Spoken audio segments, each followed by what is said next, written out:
Namaste, Pranam, Gita Dhyanam.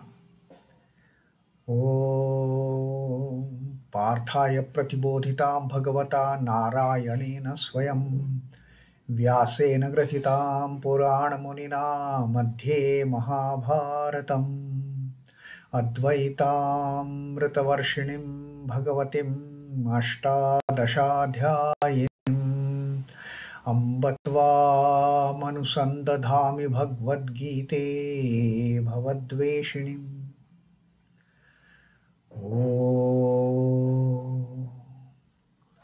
O Bhagavad Gita, with which Lord Narayana himself gave enlightenment to Partha. The ancient sage Vyasa included it in the Mahabharata. O Goddess, showerer of the nectar-like knowledge of non-dualism contained in your 18 chapters, O my affectionate mother, the destroyer of rebirth, I meditate upon thee. Krishna Vandana. Vasudeva Sutam Devam Kansachanuramardanam Devaki Paramanandam Krishnam Vande Jagadgurum. Son of Vasudeva, the slayer of Kansa and Chanur, extreme delight for Mother Devaki, O Lord Krishna, the supreme teacher of the universe, my salutations to you. Srimad Bhagavad Gita, the 16th adhyay of Daiva Sura Sampat Vibhaga Yoga, the tendencies of the divinely oriented and the demonical ones. So Sri Krishna is explaining to us now in great details. In Vistarashaha, he told us, I will tell you about the evil ways. And this is very important to learn for those who are treading the path of devotion, treading the path of divinity, of what not to become. What to become is easy to grasp the moment we know what is not to be done.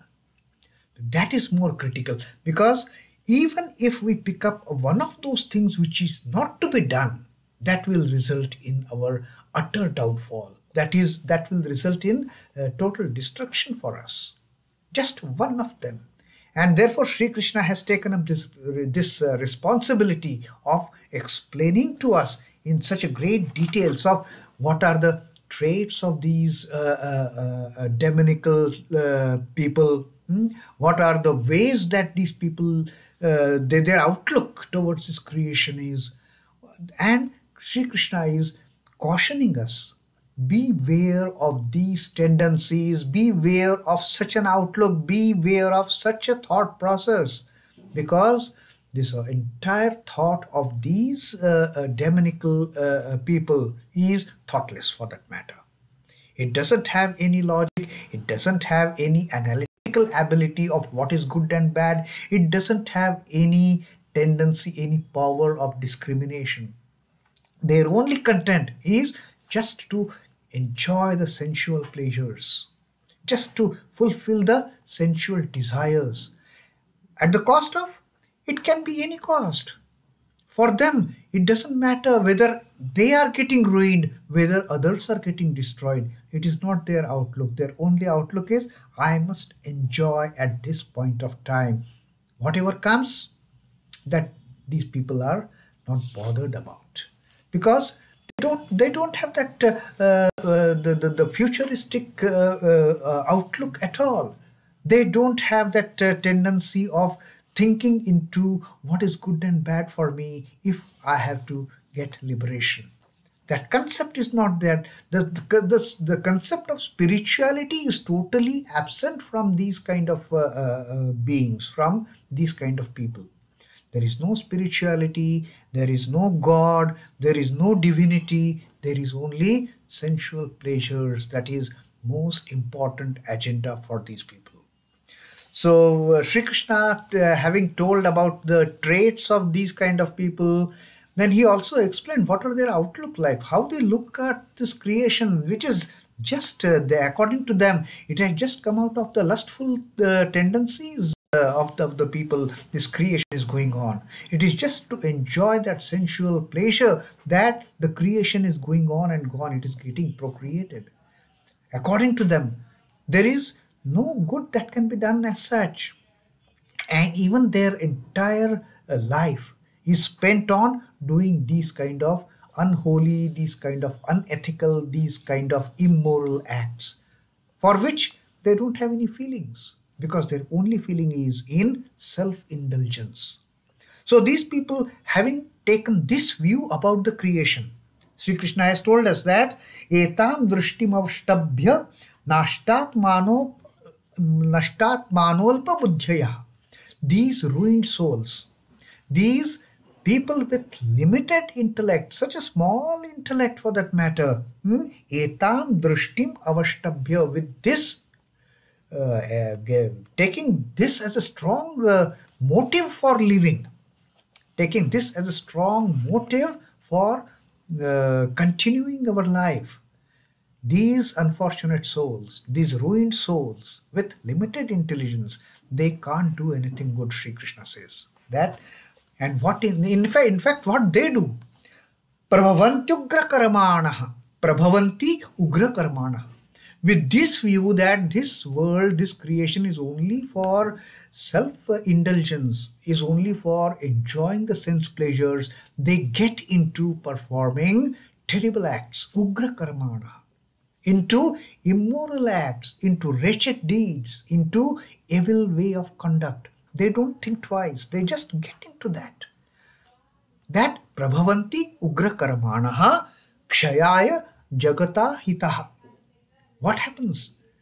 As a result, having taken up doing these immoral acts, doing these terrible deeds, as the enemy of the world, they cause its destruction.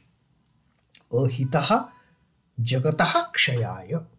As enemies of this world, they result in its destruction. As if their entire intent is to destroy this creation. Who knows what happens next? Let me be satisfied at this moment of time. I don't bother for the misery or agony or the grief that I am resulting on others. That is not my intent at all. I must have all the pleasure. I must be seeking all the desires. I must be fulfilling all my desires, whether good or bad. I am not worried about it. So this is how these people, they live, and their way of living that Sri Krishna told us in the 9th shloka. Now in this 10th shloka, the evil ways of these diabolicals, of these devilish people, they are further illustrated by Sri Krishna in this 10th shloka. kāmamāśritya duṣpūraṃ dambhamānamadānvitāḥ mohād gruhitvat asadgrahan pravartante ashuchivrataha. Again, Sri Krishna explains, this is how these people, they tend to live, they tend to behave, they tend to lead their lives. kāmamāśritya duṣpūraṃ. Ashritya is having taken refuge, having taken shelter, having taken it as a course of living. Ashritya duṣpūraṃ kāmam. Having taken shelter, having taken support of these desires, and these desires, how are these desires? They are duṣpūraṃ, they are insatiable. These desires can never be satisfied. Now, desire for that matter, desire always is insatiable, whether it is a good desire or a bad desire. What happens with the good desire? Say, for example, a desire of a devotee. A devotee wants to have a vision of the chosen deity. That is the desire. Suddenly, sometimes the devotee gets a vision of his beloved divine mother. And having got that vision, does that devotee remain satisfied ever, having, yes, I have got one vision, I am satisfied now? No. The desires are always insatiable. Even the purest of the pure desire of having the vision of the Ishtadevata, having got it once, the devotee will simply yearn for having more and more and more of that. Then the devotee wants always to be with the chosen ideal, always to be with the Ishtadevata.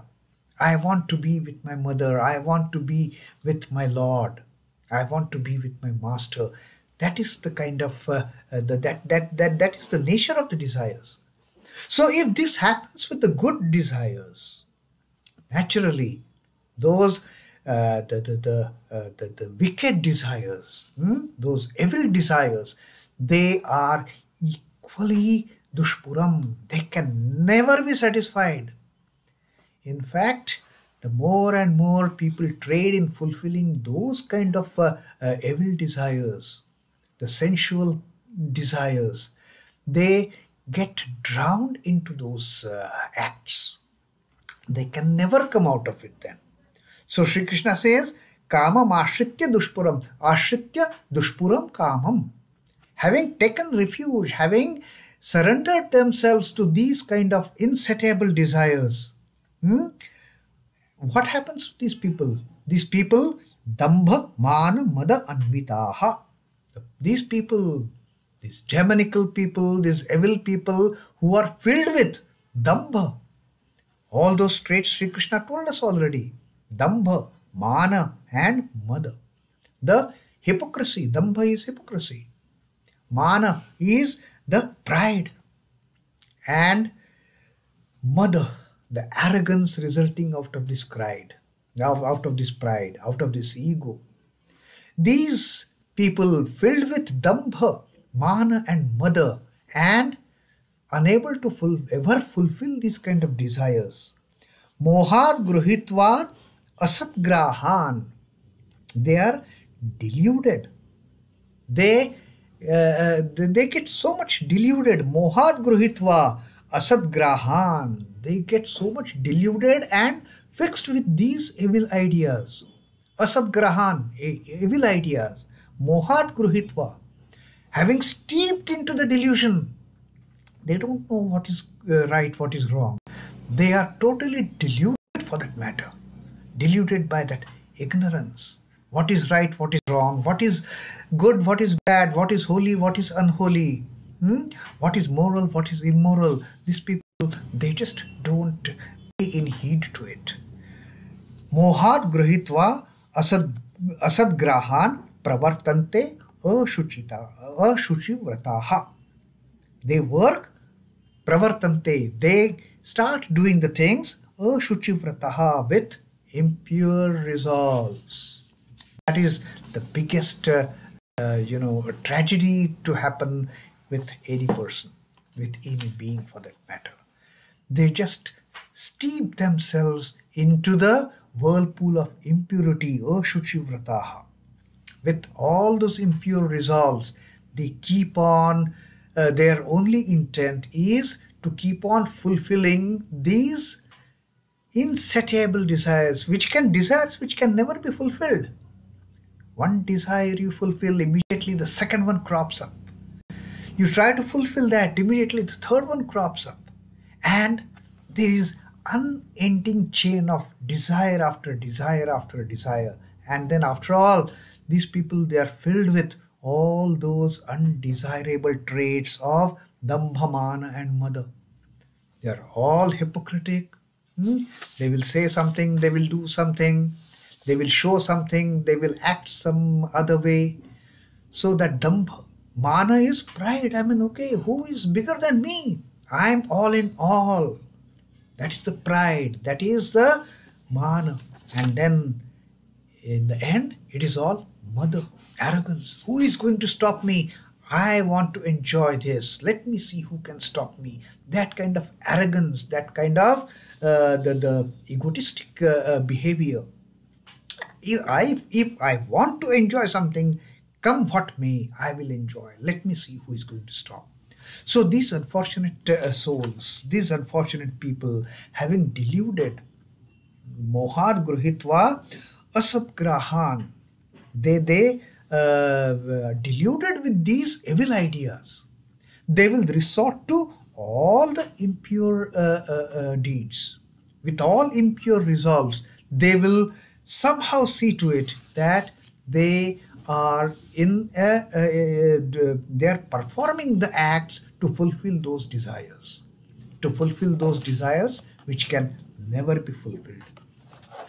So filled with insatiable desires, filled with desires which can never be fulfilled, full of hypocrisy, pride and arrogance, holding of evil ideas through delusion. These asura pravritti people, these people with the demonical tendencies, they work with impure resolve. They are so unclean, their hearts are so unclean. There is no purity in it. Whatever they plan to do, there is no pure thought inside.